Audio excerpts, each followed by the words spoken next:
Check, check. That's better. I'm ready. All right. Everything good? Yeah. All right. We'll edit that out. Okay.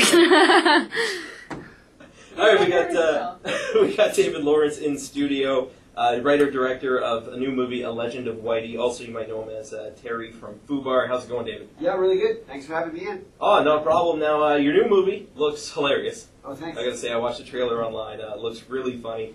The scene where Paul Spence, or you might know him as Diener, is trying to get on the horse and falls off was, it was hilarious. Yeah, there's quite a few little things in the film like that where, it's kind of a satire of westerns. We poke fun. Usually in westerns, guys take off, hop on the horse perfectly. Yeah, no problem, yeah. And so we thought, let's do something a little more truthful. So there's a couple things like that in the film where it's like, really?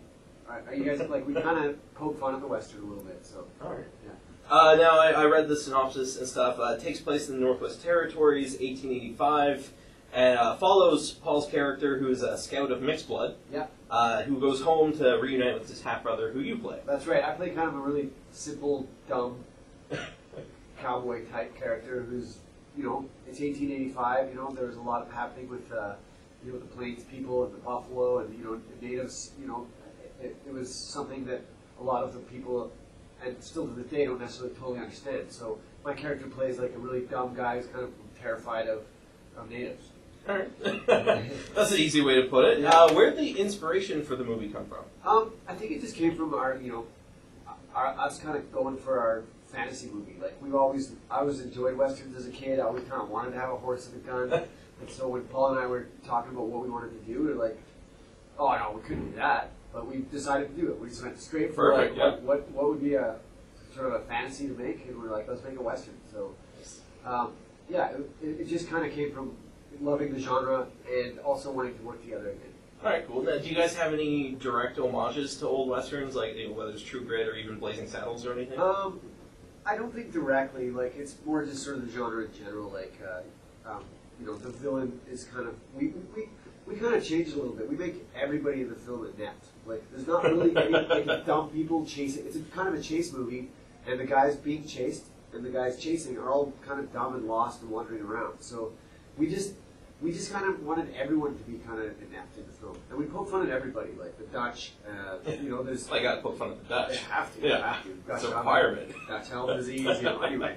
And and we kind of tried to make everyone sort of like we take shots at everybody in the film. So, and the other thing about the film that was kind of interesting for us is as we were writing it, we wanted our villain, like we made the villain as though he had the last of the buffalo. That's kind of a badass thing. Yeah. Like, I got the rest of them. There's not many anyway.